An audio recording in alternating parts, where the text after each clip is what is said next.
Hello, hello, hello. Happy Wednesday. Welcome to the Naked Three conversations with three women from the three diverse backgrounds in three different parts of the world.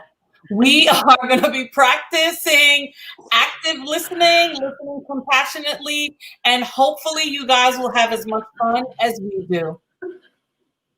How was your week, guys? Well, do we want to introduce each other first? Some people haven't met us. Who the hell are you? All right. We'll start there. Hi, I'm Lorraine. I am here in New York. I am Reeice, better known as Reeice, and I'm in North Carolina. This is Tracy in Heidelberg, Germany. And I'm really excited to see you girls because we haven't gotten to catch up all week. So everyone's going to get fresh and just get to hear the straight poop. Right. Tracy's in a laughing mood. I'm very tired. I feel like I have toothpicks keeping my eyelids open right now. I'm not tired though. I'm good. I'm really good. You should be tired because it was Tuesday, right? Yes, it was Tuesday night last night. We got our Tuesday taco on. Oh God, Reeice. Yes, delicious. Yum, yum, yum. I don't even know what to say to that. Hi, Ahmad. What's the stream going to be about tonight? So, Ahmad, we're practicing listening, and this is a chance for you to have a chuckle at us. We're three diverse women who are friends. Sometimes we talk about raunchy things, which Lorice is the moderator tonight, so it's probably going to be about sex tonight, to be honest with you. But we also practice. But we sometimes talk about racism. Sometimes we talk about politics. Sometimes we talk about female friendship. Sometimes we talk about bias, parenting. So, but we take turns moderating, and Miss Lorice, it's her night to be in charge of the show. Hey, so let's talk about sex. Is that well? We were just giving Lorraine a hard time about this, right? Because she's going away for her birthday. Yes. Happy birthday, by the way. Thank you. Happy early birthday. Thank you. I don't know. Whatever the listeners want to talk about, I'm game. How about you ladies? Well, how was your week? I want to hear about Tracy's week first. How was your week, Tracy? Why always me first?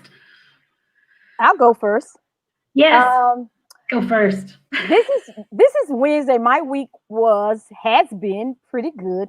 My older daughter is coming today. She's on her way. Yay. So we're gonna hang out. But my week has been gardening and just chilling, and the rest. You know what though? I have to tell you, it always is so cute. You really love your girls because whenever your kids come home, you get really excited. You always tell me. Oh yes, I mean, so sweet. Mm-hmm. It's some good bonding time because they're maybe how old your kids are. I have a 33-year-old daughter. Yeah, and she's single, and I have a 30-year-old daughter, and she's single. So two smart women, just very smart, intelligent women. One lives abroad. And one lives in the country. That's really cool. You were saying to me that one of your daughters is studying, she's doing her PhD or master's thesis on transgender rights. She's doing her PhD on, I think it's like transgender, something in that line, like creative writing. Really interesting. I've learned a lot since she's been doing her PhD. I try to stay update with the younger folks so I just know what's going on and I can be part of the conversation. Is it because you like being up to date with the younger folks because you feel like it keeps you young, or does it make you feel closer to your kids, or what's the scoop with that? All of the above, actually. Oh, cool. Yeah, you seem like a sweet mom though. You're always so sweet on your kids. It's really... They may not say that all the time, but you know how kids are. You know how kids are. Whatever's going wrong, we get the blame. But we as we were saying last week, mother-daughter relationships are a little bit like a funky dance. It's like dancing with no stars sometimes. So, but all in all, I think in the end, maybe Lorraine can attest to this. It's about a balance. It's they put us in their lives when they want to, and we think they want us in there all the time. But then when we come in uninvited, they let us know you really aren't invited. How does that sound, Lorraine, having an adult daughter? My daughter is not as adult as yours. She's a young adult, so she's 21. She's in her senior year of college, and I think like I love the relationship I have with her because like we are really open and honest as much as we both feel comfortable. So she knows she can come and tell me anything. We can talk about anything. We can talk about sex, things like that. And I think that we have a good relationship, but yet she also knows there is a level of privacy that she doesn't have to tell me anything. And she loves when I say I was wrong. She loves that. Absolutely, they do. She loves that. Like, for instance, like our joke is like, she always calls it mommy magic. She's like, I can't find it. I'm like, if I open the closet and it's there, she's like, it's mommy magic because I didn't see it. I'm like, well, open your eyes, like move some stuff around. But anytime she can't find anything, I'm like, all right, let me look for it. She goes, see, you found it. It's mommy magic. So the other day, like something happened and I couldn't find it. And she was like, it's right there in front of you. I was like, all right, my bad. I was wrong. And she was like, yes, finally I was wrong about something, so we have a good relationship. And the other day she actually said something to me. And I said to her, I was like, wow, I really missed the mark on that one. And she goes, yeah, you did. And I think that for her was really validating because I try to be like that good mom and, do the right things emotionally, physically, and, coming from the counselor background. But when I told her, like, she told me something about feeling emotionally like bad about something. And I said, well, I'm really sorry. Like, I totally missed that. And I knew that helped her feel better, that I was able to admit that I was wrong. And I have no problem admitting when I was wrong. I was like, my bad on that one. She likes that part.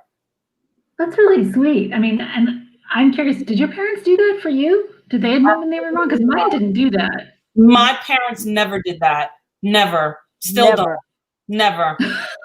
Never. Was that you or Reeice that just said still don't? Still no. It's true. I agree. I mean, I agree. I don't have a problem saying that I'm wrong either, but I like for us to have a conversation. But my mom would have never even invited the conversation in the first place. Correct. My dad is chilled. He's laid back. His thing is, if you're satisfied with life, that's what really matters. Every time, that's the answer.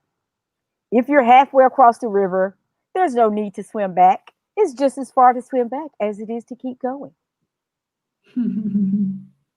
But no, so I try. I'm like Lorraine. I try to be a different type of mom than my mom was with me because we have more resources. We have more resources, and kids today are very open, honest, and we talk about dialogue. It's like my daughter in Europe. Sometimes we get in a conversation. I'm from a different generation. It may seem to get a little heated, and I'm like, okay, let's decide that there's certain topics we just don't need to talk about because we're both. Yes. So today, we like politics, feminism, women, power. White. You don't talk about that with your daughter. We do, but I'm passionate. She's passionate, and we get into this conflict about my views and your views. But it seemed like sometimes we get into this thing about these are my views, that is your view, and we may just agree to disagree. But somewhere we kept doing this funky dance. So we agreed that there's certain topics that we probably should stay light on because I'm very passionate. She's very passionate. I'm from a different generation. She's from a different generation because my generation, for me, we didn't just say, if you're dating, you're dating. The younger folks that I know now, they're like, we don't call it anything. We're just I think they call it hooking up. Right. Right. And I don't even call it hookup. They're like, I said, what do you call this with your friend? To a younger friend of mine. She's like, we don't call it anything. And I'm like, so how do you know your boyfriend and girlfriend? We're not. We're just hanging out. But their hanging out is different from when I was hanging out in the 80s. I was really just hanging out. They're hanging out, hooking up, having sex, all kinds of things, but they don't call it anything. Mm-hmm. So if some of our viewers can enlighten us, please chime in. Yes. Well, I know for my daughter and I, we had a discussion, and there was nothing that I disagreed with her on, but she felt that she's not having a good relationship with her dad right now. That's the be all end all of it. And I said something, and I was like, well, she was like, well, you took his side, and I'm like, I'm not taking his side. I am supporting you in whatever you do. I just happen to disagree with you on this moment about whether or not you should speak to him.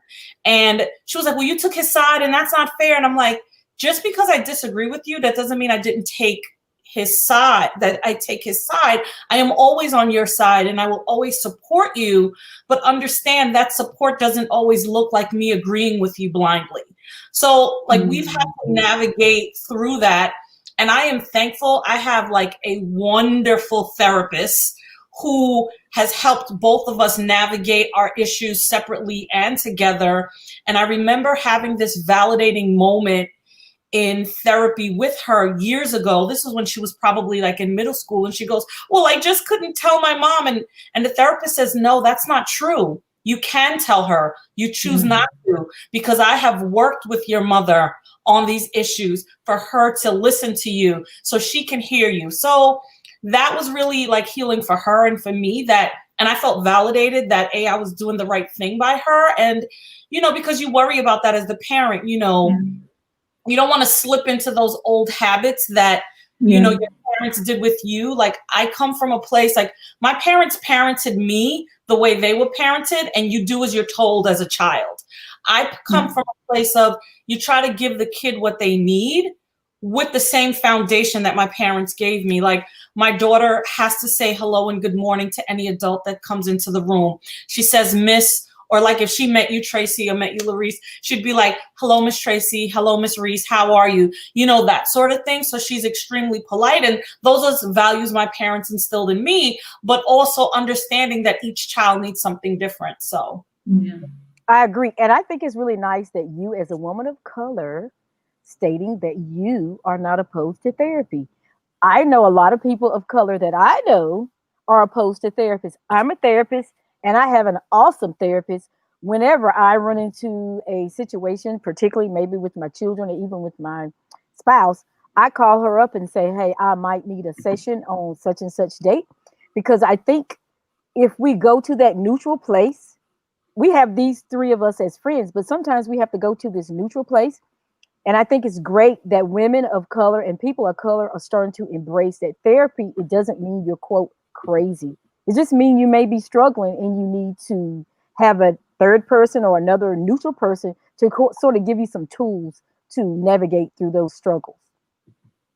I love that you're saying this about folks of color not going to therapy. My friend Esther's a therapist too, and she's African American, lives in DC. Why?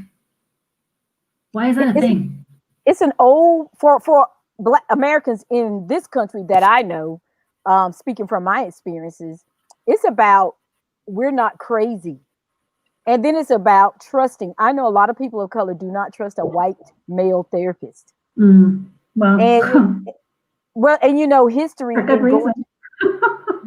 Right, maybe so. But it's like, I think it's a trust issue. You're laying your soul out to someone. And when you're laying your inner emotions out to someone, there has to be a level of trust. Totally. And I think it goes back to the history of, people of color being given syphilis and all these other things, and going to the doctor and they're saying, okay, you may not need medication, or you're okay, but you're really not okay. And then the level of trust. But I have noticed that a lot of people of color that I know from my experience, they prefer therapists of color. It doesn't matter to me as long as I don't really care for male therapists that much, but as long as she can relate to me, because I wouldn't want to go to a therapist that have never had children, because she can only tell me book sense what is going on. But like three of us have all had children. So I think it brings some level to the table of a therapist that if I'm having an issue with my kid, if you have a kid, it's certainly not going to be a perfect thing. So as one parent to another parent, we can talk about how she feels or disclosing in a therapeutic way about parenting. So I'm glad to see that, people of color are saying out loud that it's okay to go to therapy. Yeah. Don't suffer. Don't, there's no reason to suffer if there's someone there that can support you. Yeah. Yeah. Well, and I almost hear you saying too that you want someone that has something in common with you because you're expecting them to be a little bit transparent and real in the room too. Right. Like, okay, if you're a parent and I'm a parent and something's going on with my kids, I want you to join with me in that experience. I don't want you to sit on a mountaintop like telling me what to do. I want you to say, "Oh man, I've been there." Right. It's kind of the vibe I'm getting when you're talking. You're right on. You're vibing right. I'm vibing right. Yes, you're vibing right. No, you know what? Because it's one of the things frankly, I think annoys me about therapy at this point, and what Sidewalk Talk has taught me. I think I thought I was supposed to be like that as a therapist. And one of my Black friends said, "Tracy, you say shit and you say fuck." She goes, "I bet you're the kind of therapist that does that in the room too, aren't you?" And I'm like, "Yes." She goes, "What is this thing about in therapy? Like everyone's like all chin scratching. Why? Stiff." She goes, "I can't do that." And I said, "Well, I'm not one of those people. I don't do therapy like that." She goes, "I knew it." Me either. It's like Neither do I. I go on the probably why we vibe. like each other. Right. Yeah. And I go on the vibe We're all of the client. non-traditional. Right. And I go on the vibe of the client, but I show the client that I'm human. I fuck up, I fluck up, I mess up. And I want them to know as a parent, I made mistakes as a parent because we're human beings. So when a parent comes in and say, "Oh, when this happened, I did this," I'm like, okay, it just shows that you're human. I'm human. I've done it. I've messed up. And I think people relate as we're doing right now because we're human. And a bug might come by and I run really quick. I'm human. I'm not going to sit here and let a bug bite me because I'm trying to keep my chin up, posure. It's like, no, I'm going to freaking run. So I actually have been dying to ask you to something because we don't talk about this a lot off, even when we're off camera. We decided all that we're going to just talk like we would talk off camera because it always gets juicy after the camera's off. We don't ever talk about politics. And Lorraine, when Lorice and I brought it up last week after we were off, you're like, "I don't want to talk about politics." So of course I want to talk about, I just wanted to hear what's going on in your part of the world, like how people are feeling, because we're all in 3 different locations. And I'm just like wondering, like, I think, Reeice, you said that nobody wears masks where you're from. People are wearing masks, but a lot of people are not wearing masks. And I say to them that look like, what the fuck is your problem? Right. You know that you're fired up because you'll say "fluck" when you're not fired up, and you'll say the whole word when you are. Right. I mean, it's like, come on, people, give me a break. We're in the supermarket. These people are working 12 hours. You tell me that these folks cannot put on a mask or face covering for 30 minutes to do your frick fracking mother clucking shopping? It pisses me off. So how are we ever going to get where we need to be if you follow this jackass in the DT45 doing all this flucked up shiitake? Where are we going to be? In the same frick fracking mother clucking spot as we were in February and March. I got to figure out how to curse the way you just cursed because that was awesome. That was so eloquent. Whose dinging is that? Because I am like going to jump through the I screen know. right now. I told them, do not text me in while I am on live, and they are still doing it. Michelle, I see you. Stop it. Can you just turn off your phone? It's Or on. put it on. I'm on the desktop, and I can't figure out how to stop the pinging. I tried. I'm sorry, everybody. So Apology accepted. I am sorry. I tried. I tried to do it before we got on. It didn't work, and here it is. You know, it just goes show we're real. We're really live. We're keeping it real because. See, Amy said I'm sorry. Put your phone on silent. I'm on my computer, Michelle. Stop texting me. She has a lot of friends that chime in. So you just got all riled up. You just got all riled up, Reeice. And I'm just curious because I got riled up this week. Oh, I got trolled on Facebook too this week. That's what I wanted to tell you about, but I'll tell you that in a second. How do you like keep your wits about you? How are you sort of staying steady in the middle of all this? Carrie, I mean, I'm curious if you get ruffled at all, or if you're always steady Eddie, because I had to do some serious like heart-centered work this week, especially after the trolling. I don't really get as riled up because I do meditate, and I think it really helps. I get up every morning and I come out to the garden, and sometimes we pick off the worms, and sometimes we water the garden. I planted celery today, so it takes my mind to a better place because celery, you know, I love fresh celery. So just doing things at home, but when I'm out and about, I just say to myself before I step out of my vehicle, there are going to be some jackasses acting like asses, and they're not going to have their face covering on. But if they come within 6 feet of me, I'm going to let them know you need to step back. And I'm going to say it in a nice way. For example, I was in a supermarket yesterday, and this older woman, and I have an issue with older white folks who try to keep things like it was in the 50s. If you ladies know what I mean, like in the 50s. So I wasn't alive in the 50s. Do you want to explain to me exactly what you're referring to? Well, I wasn't alive in the 50s, but according to my dad, how things worked in the 50s and 60s. You mean older white racist folks? Is that what you're saying? Older white racist behavior. Okay. So I was in the market in the line where you go 20 or less. And this woman just comes out of an aisle and shoots into the 20 or less. So the cashier was like, ma'am, you have to go get in the line. So we're proceeding to get in the line. She said, well, I don't see anybody. I said, well, ma'am, look at us. We're going in the line and you need to get back there in it. And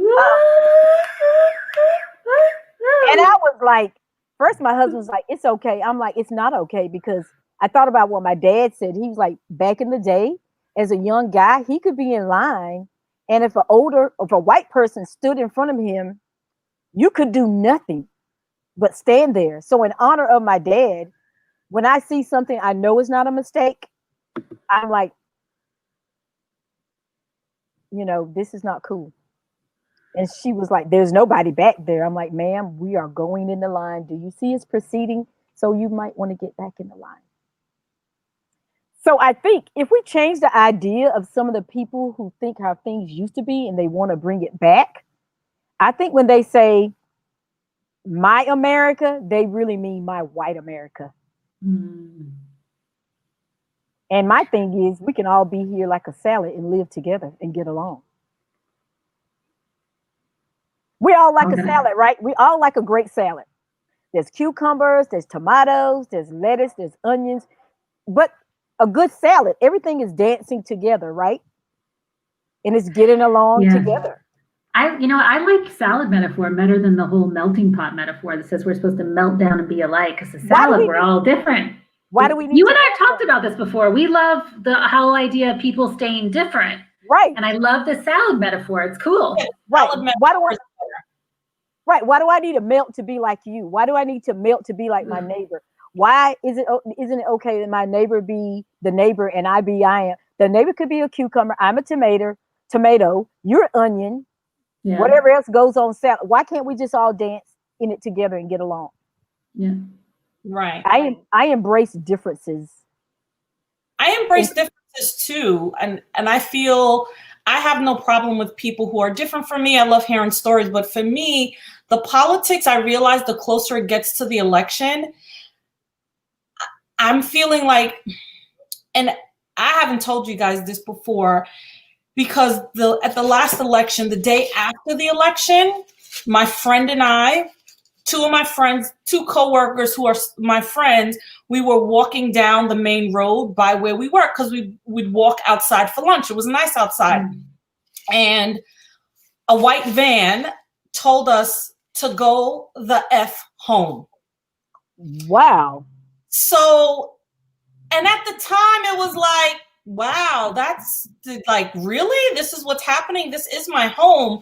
But I realized as stuff has happened over the last 4 years, that is really like triggering me. And even thinking about it now to talk about it, it's upsetting because one of my friends has 2 sons and she was like, you know, we live in a predominantly white neighborhood. And she said, I have to tell my sons to wear their school jackets so people know they belong in the neighborhood. And I remember going home thinking, wow, I better tell my daughter the same thing, that because she walks to work. She was working at a bagel shop at the time. I'm like, put your jacket on, make sure, you know, they know that you live here, because if something happened. And even the other day, we walk in a park near the house. This guy almost hit us in his car. And I swear to you, it felt intentional. And I was like, hold on a second. He didn't stop at the stop sign. And not only did he was making a right turn, but he didn't make the full right. He made like a cattle corner to make the left. And it felt like he was going to hit us. And I was so angry and hurt. I went up to him. I'm like, are you out of your mind? Like, you didn't see us walking? He was like, well, get the F out of the way. I'm like, pedestrians have the right of way. Are you nuts? And he was like, he just kind of like blew us off. And I'm like, now if I look like Becky with blonde hair and was jogging with some Lululemon on, would he have done that shit to me? So the closer it gets to the election, I just feel like seeing all these Trump boat rallies and seeing all these rallies and Make America Great Again, I just feel like every time I see the American flag, that it doesn't represent for me what it did as a kid. Like, I was born in America. I should be proud to be an American. But when I see the flag right now, I think of like the people who follow the flag. And I know I'm broad stroking it, but it's like, to me, it's turned into like Make America Great Again. Great again for who? Like, who was it great for? Like the slaves, the civil rights movement? Like, who are you talking about? Because I'm an American. It's not great again for me. And then with the death of George Floyd, it just bubbles all of that up again. Yeah. So when I told you guys, I'm like, I don't want to talk about politics. That's why. Because looking at the debate, watching the debate is not going to change who I vote for, number one. And I still have to navigate through a space every single day as a Black woman. So these emboldened people, I'm not a product of some guy trying to hit me in a car. Even as granular as when I walk in the supermarket in New York, they have like, at least where I am, they have the aisles marked with arrows to encourage social distancing. I make sure I walk up and down the aisles in the right way so nobody says anything to me, you know. And the flag is not meant to protect me. Yes, Magna, I see you. Thank you for showing up. So it's like this thing where I don't want to talk about politics. I work a second job and I have to hear people who support the president's policies and they want to feel protected. But in that protection, I don't feel protected. You know, the government lies to us. It's this. I don't want to get into that. You know, and I'm as gracious as I can be. Like, I work at a gym part-time. Everybody knows that. And one guy was like, you know, this whole COVID thing is a lie. I'm like, is it? Wow. Because you know it's a lie. I was like, I don't know anything about that, but put your mask on and enjoy your workout. Like, I'm not even entertaining you. And then he goes, it's a lie, Lorraine. It's a lie. And I said to him, I was like, so let me get this right. This guy just signed a $6 trillion bailout for a lie? Like, is that what he did?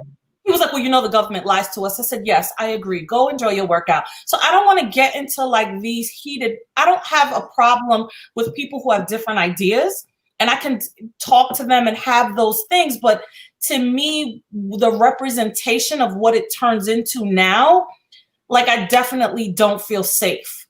You know, I told my boyfriend, like, as a Black man driving, I worry about him. I worry about him all the time.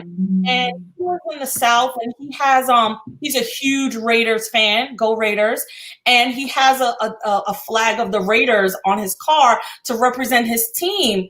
And I know in the South, football is huge. And what I realized from going from New York to the South is, like, football and sports trump that. Literally. So like they'll be like, "Yo, Raiders fan, hey, how's it going on?" Race doesn't come into that. And I always feel like that's his way of protecting himself. Maybe he didn't do that intention, but for sure it makes me sleep better at night. So that is the reason why I don't want to talk about politics. So I respect that. However, I don't mind talking about it. And I think I have a little different. I haven't experienced what Lorraine has experienced. I don't know, because my last name is very famous where I live. So Grady's barbecue is like the big thing around here. But I don't know. I don't know why I don't experience it. I don't know if it's because I don't know why I don't experience it, but I don't. But I want to. I want to have that conversation with some jackass that comes up to me about, you know, COVID is not real. Well, dude, when you're on that ventilator, call me and tell me it's not real, or have your someone to call and tell me, because if you think it's not real, talk to the folks or the family members of people who have died, who have recovered, and say that they're still having issues recovering from the COVID. So anyone that says it's not real, something's going on in their thinking. Well, if I could just reflect a little bit, I want to reflect Lorraine and Lorice. I mean, I first wanted to acknowledge this piece around not feeling safe, and that now the flag is not something that makes you feel safe, makes you feel scared when you see it. And that makes total sense, and it's sad. And I think I'm really glad that you said that here in this forum, right, for other people to understand, and that you're scared for your boo, for your guy.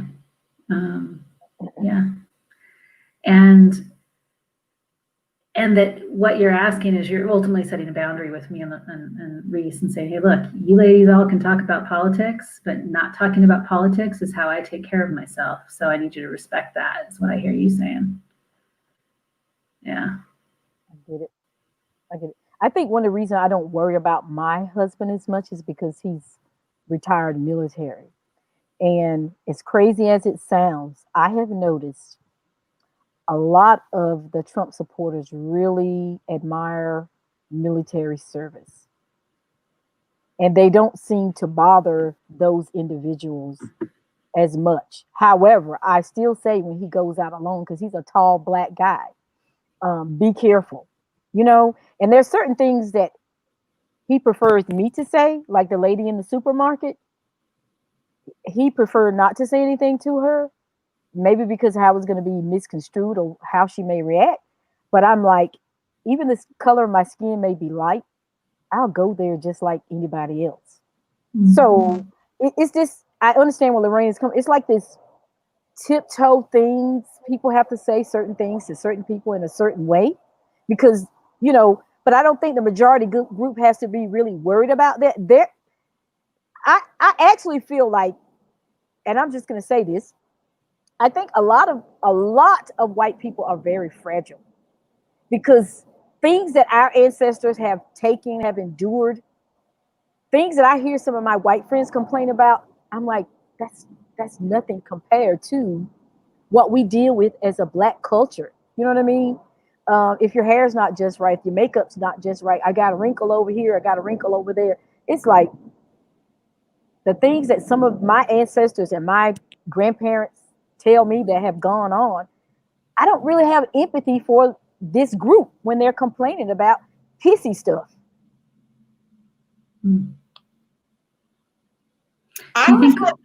Go ahead. Well, I've been thinking about this, and I know we're at time, but can we go 5 minutes more? You know, I want to bring it. I'm going to share what happened to me. I got trolled by a dude on social media, and it was bizarre. I set a boundary with him, and he flipped out because I think for patriarchy is a thing. So I'm going to flip it over to men for a second, and not just white people.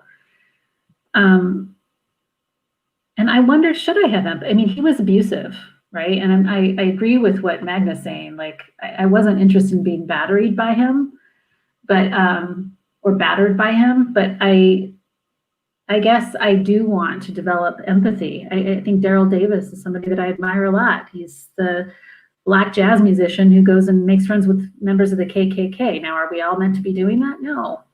But if somebody like this guy he was super fragile, this guy, I set a very simple boundary and he felt like, I don't know what he felt, but he like left 4-paragraph comments with this whole litany of who I was as a person. Like, I don't even know you. But what I wonder is if I had sort of decided that he's just irredeemable as a person, I'm trying to find my way into being badass at boundaries, but remaining. So my friend Thomas Knox, maybe he'll watch one day. He does Date While You Wait. He's taught me this thing with boundaries. He does this. He says, Tracy, this is how you need to set boundaries. You need to say, fuck off, go be great. And that's I think perfect. Like, I mean, it's just like, fuck off, but go be a good person. Like, I don't want to need to make you a bad person because you're a fucking pain in the ass right now. I don't know. I think so I guess you can have, like, a woman that I work with, we have totally, completely opposite ends of our political views, but we work very well together. She is one of the nicest people in the office. Like, she's great. Like, and I'm not into this whole all Trump supporters are I'm not into that. I am more into their individuals and I respect their choice. I don't agree with their choice and I don't broad stroke it. But and that's part of the reason why I don't watch the news every day and things like that, because of, the images that the news portrays and sensationalizes it and all that other stuff. But the thing is that for me, like, I want to protect my spirit. I want to feel safe. And I just I don't need to bring that negativity. And also is like how I handle people. I go based on energy. Like, normally I wouldn't confront some guy who's probably he was at least 6'3". I wouldn't confront him and be like, what are you doing? Right? Because I know I'm not stronger or bigger than him. But just like his whole energy, the way he turned the steering wheel, it was like, oh shit, like that was on purpose. Like I felt that. I couldn't explain to you what it was, but I felt it and I was like, oh hell no, you ain't gonna do that shit to me, not today. And I let him know that. Now if a woman cut in front of me online is like, that the hill to die for, I might say something like, really, that's what we're doing today? I might say it like real passively, but no, you go ahead. You go, in a real sarcastic kind of way. But that day it was just so blatant, and it's just that, and Reeice, also where I live is a predominantly white neighborhood, so it's very, like, when you see a black person, you're like, hey, haven't seen you in a while. Good to see you. So you also move differently when you're in a predominantly black neighborhood because it's a different kind of safety. So you also have to be very aware of your surroundings and if you're going to get support. Like, I don't know if I told you guys about the plane incident where I was on a plane and this woman crossed over me.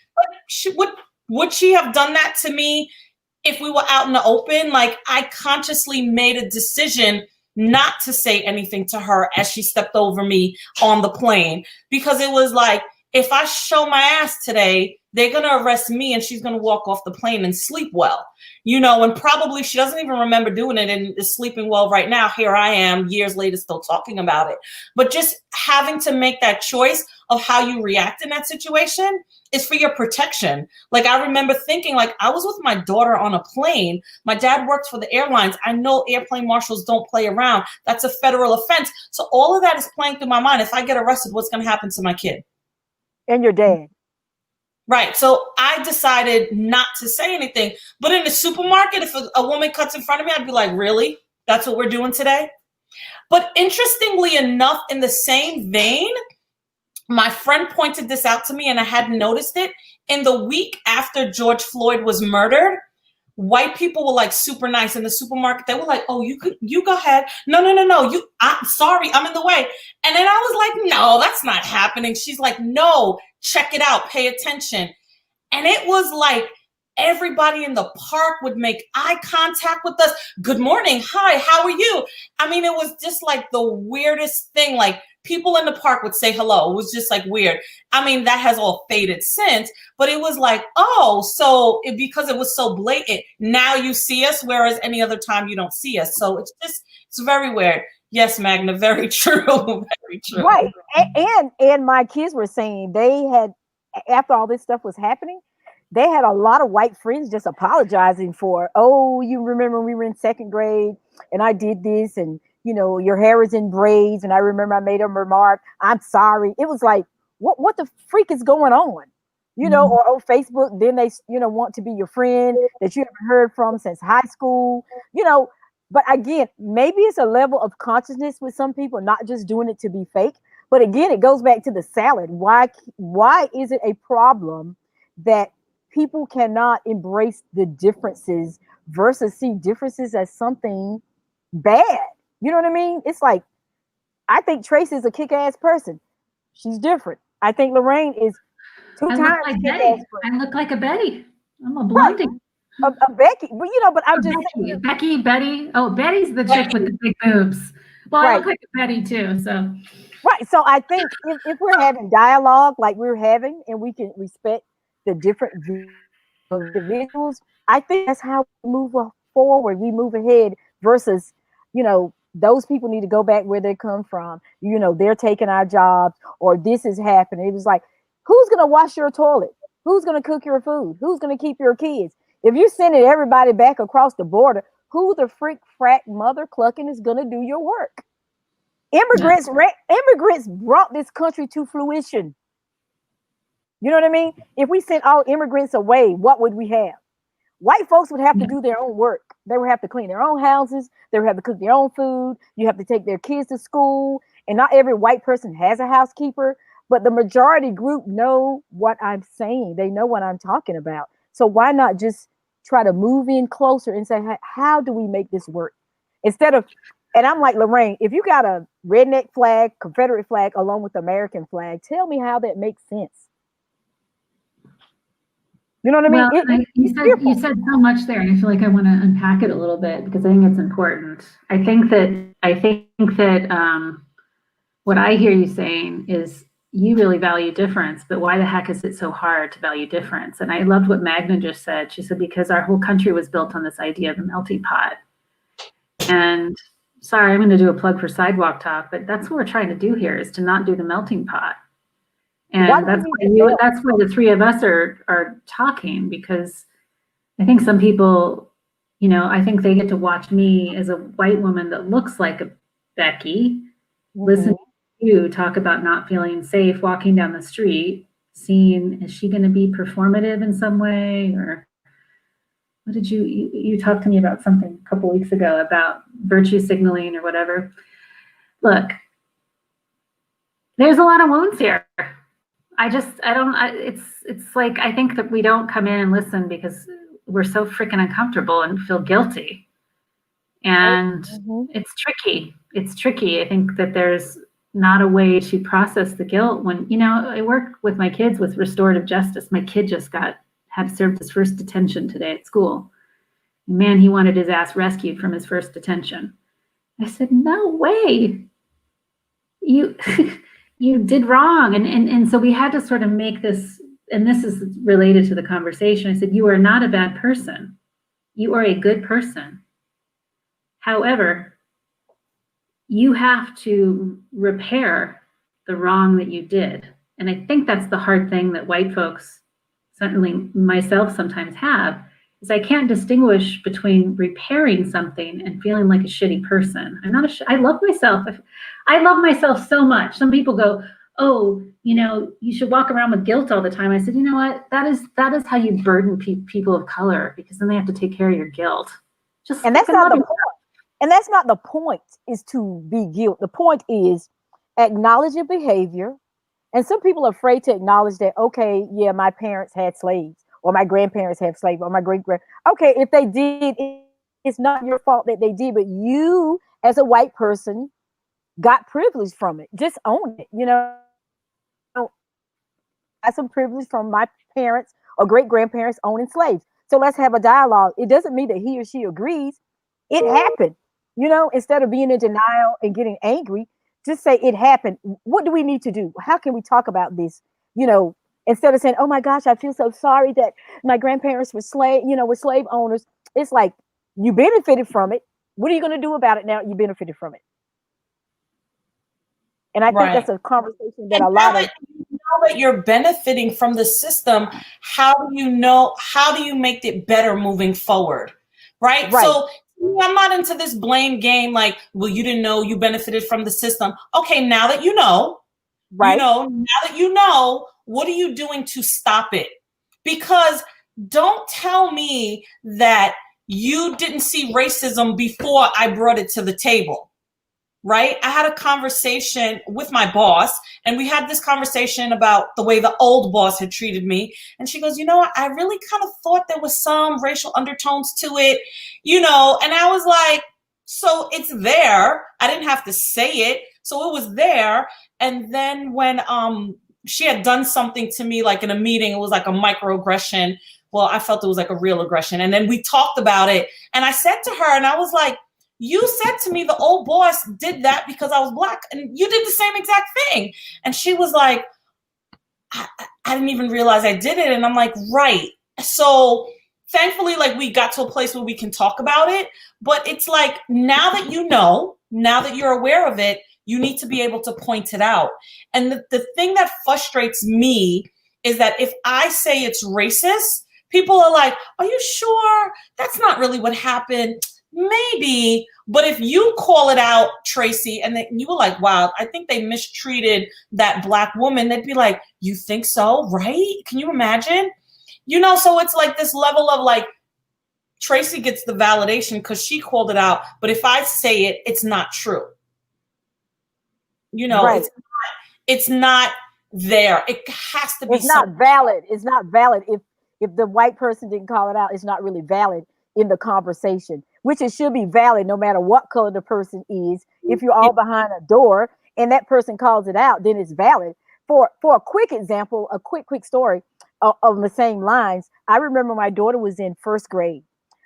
She's always a really super, super smart kid. So she was in a class for kindergartners in first grade, even though she was a kindergartner. Well, they went to art class, and I'm like this, however you see yourself, that's okay with me. So she came home upset. Mom, in art class today, Miss Thompson, she'll never forget me, and I'll never forget her, with red hair, white lady.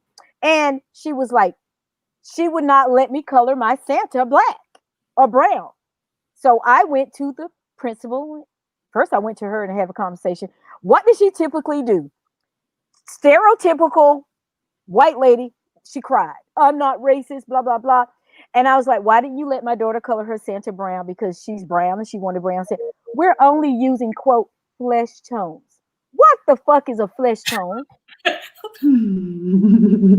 So I went to the principal, and her teacher, which was a very nice teacher, said, I don't think she meant any harm. What the fuck? Whether you meant to do harm, it was harmful. And I told her, my daughter's brown. She asked to do a brown Santa. Why is that a problem? Now, what is a flesh tone? I assume, I don't know. But anyway, I was pissed off because my kids were just entering school. And I'm like, I have to start out in a level where my children are comfortable with who they are. Because if this lady tell her that we're only coloring flesh tone and she believes that flesh tones are appropriate, what is she's going to think? What would she think as she's growing up? That my color doesn't matter. My skin tone doesn't matter. I love the box of Crayola crayons. Shout out to Crayola. They have crayons that has 28 or 30 or 50 different skin tones. But again, I don't think that white lady thought about that as a problem. But it was like, this child is only 6. And what are you saying to her? That her brown skin didn't matter. But as flesh tones, we're going to only do flesh tones. And I'm the only parent that spoke up. So I was like, you know, this is going to be a problem because I'm just going to fight this as my kids grow up because I want them to be comfortable in their brown skin. And I want the white kid to be comfortable in his white skin. As a black person, I would never tell a white kid you can only color your Santa brown.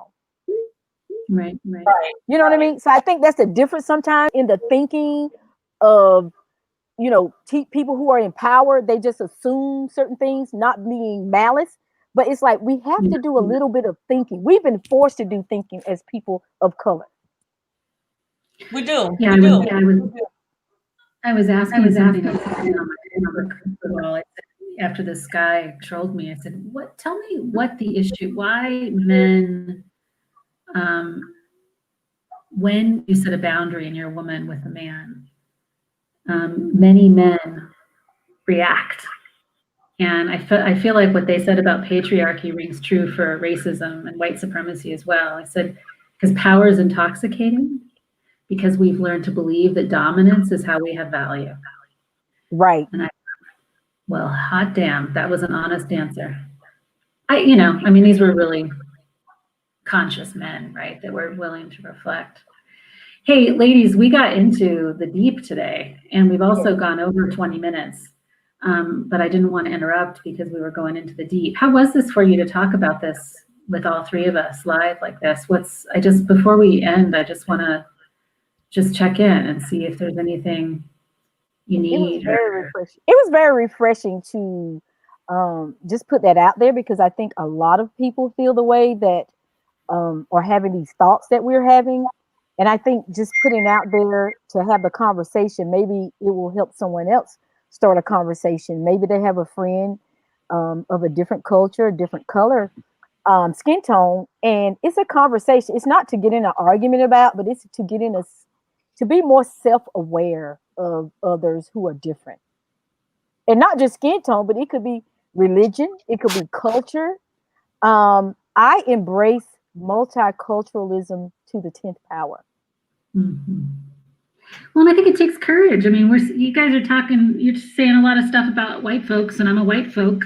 And so I just want to share for white folks that might listen to this, what I do the whole time you guys are talking about white folks is this is going to sound a little spiritual. I'm not floating on a crowd and I'm not bypassing, but I just make sure that I'm loving myself enough that I don't feel so ashamed that I either have to defend myself against what you're saying, or I have to come in and do that thing that the ladies do in the supermarket. Right. So how do you feel? How are you feeling, Tracy, about us having this conversation? Being the white person in the room. Oh, I mean, I've been listening on the sidewalk so long. I guess I feel equipped. Does any of it sound familiar? Oh, I've heard all this.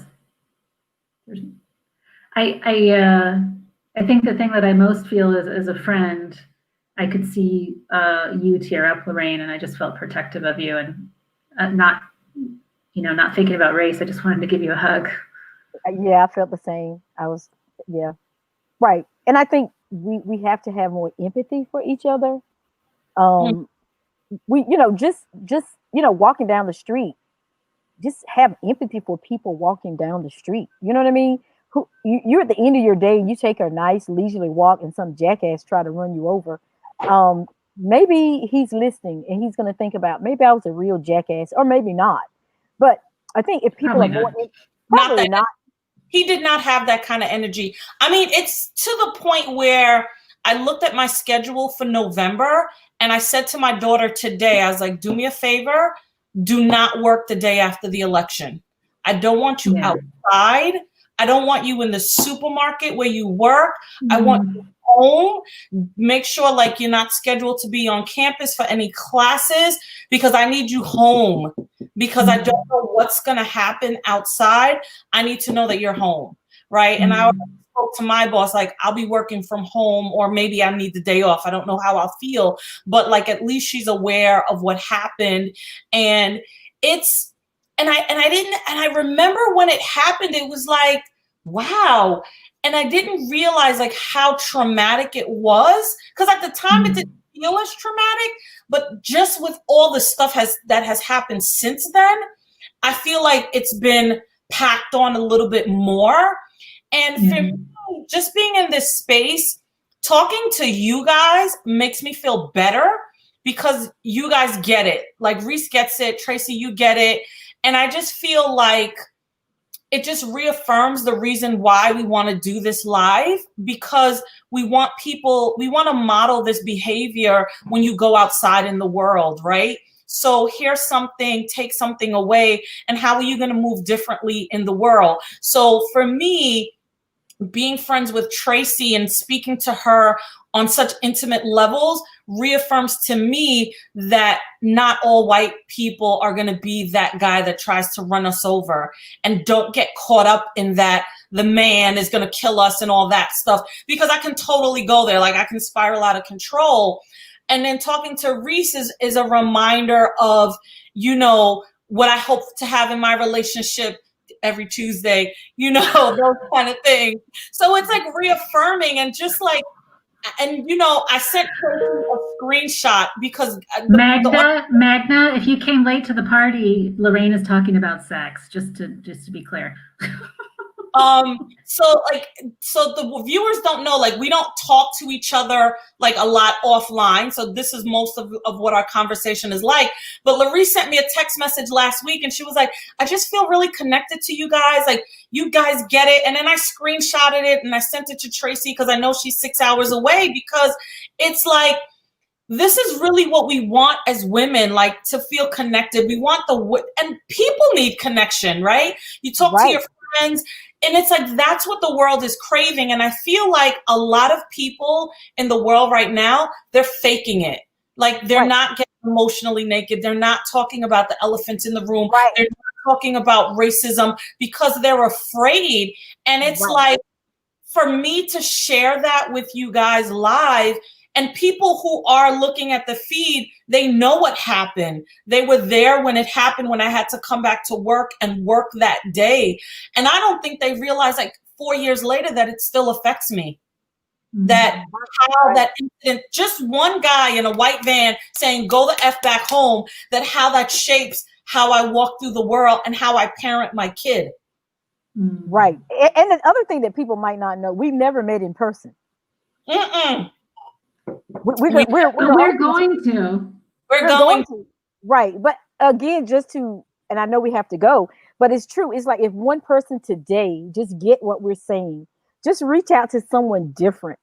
You don't have to fake it. You don't have to pretend you're somebody else. You know, just reach out to someone who's different, and just just allow yourself to step out of that comfort zone. And once we step out of our comfort zone, sometimes it's not as scary. And if you don't have a place to do it, join Sidewalk Talk, because that's all we do. Right. We're doing it online. We have some community groups going on. So yeah, I mean, that's the whole jam. Right. And just have that conversation, because I think things are going to get a little bit crazy in the next couple of weeks. So just maintaining and keeping the mental health at the forefront, you know, whatever helps you stay mentally stable, stick with it. And people, call up a friend. If you know someone that's home, they're by themselves, you know, they're locked in, just call them up just to check in. I had an older lady call me yesterday. I haven't talked to her in months. And she loves my cooking. And she's like, Reeice, I'm just going to call you up in a couple of weeks and have you to make me a meal. And she's going through cancer for her 3rd time. So my thing is, whatever you want, I will do it. Because if it helps you feel better, it's going to make me feel better. And just compassion for other people, I think, is just something we need more of. And sex, of course. Well, maybe we'll have time to talk about that. I'm sorry I'm such a deadbeat today. I'm so tired, you guys. I'm not going to stay on to check in after. I'm too tired. That's okay. That's You okay. down with that? Yeah, Yeah. because we kind of checked in. We kind of took it all over anyway. We usually chat for an No, hour. I think you guys, I think we're going to keep going like this though, just to check in. Look, guys, the reason why we're not, someone asked, what are you going to talk about today? And I said, we're going to check in. Our hope is to not be preachy and to not come too scripted with some kind of gurus on the mountain, social justice, preaching topic. I think that there's plenty of people that are experts in that. Right. I think we can model a certain kind of playfulness, a certain kind of calling each other in at times, confronting hard topics at times, being ridiculously silly at times. We need some laughter. Laughter is sometimes like medicine.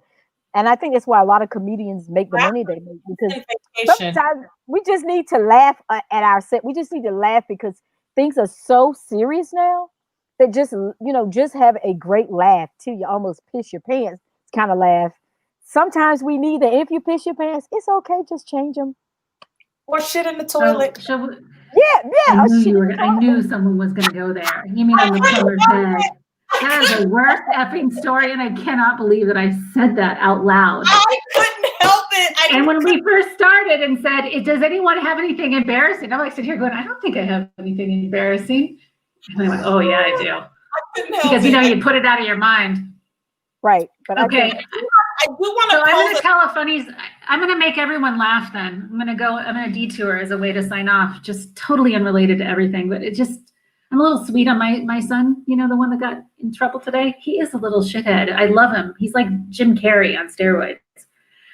But when he was 5 years old, he kept flipping everyone the bird. Everywhere we go, he's just like this. And I'm like, you got to stop doing that. Like, that's not okay. And then he would laugh and go, and he'd keep doing it. And I said, okay. And then it occurred to me the way he would smile when he was doing it. And he'd get this. And I'm like, do you actually know what that means? He's like, I said, yeah. What does it mean? He said, it means bad driver.